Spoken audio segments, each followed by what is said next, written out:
Ayan. So, I beated the red light. Pero umabot talaga ako.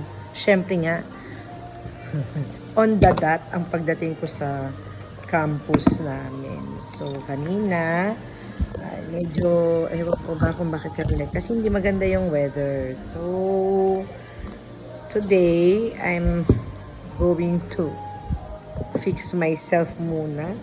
Because today is our reorientation day. So, I already put, how do you call this? Yung oil into my face as and the moisturizer. Parang the foundation of my routine. And then, this is what I'm going to use for my cheeks. Ayan. Ito lang naman yung ginagawa ko tuwing pag morning, pag may lakad. Hindi ako masyadong nag-aano sa mga ano.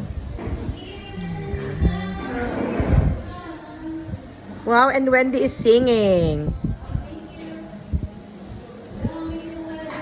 So, ayan. So, this is all came from my sister. Ayan. Kasi she always wanted me to look better. Okay, so how was it? And then, so that's it. And then I'm going to put this.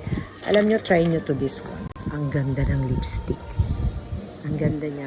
It's matte and super ano siya. Ang tagal niya magstay sa lips. Kahit ka naka-toothbrush ka na, nakauwi ka na, kakain ka na ng kung ano-ano. Tapos sa gabi, oh my God, nandoon pa din yung lipstick. So this is Maybelline number 60 Mischievous. Ayan. So, yan. Okay, ilalagay ko na sa lips ko. Okay.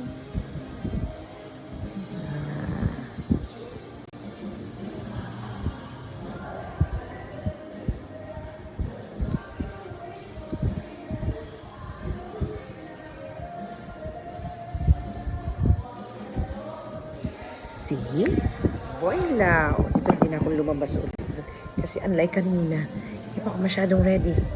So, I'll see you later. Bye!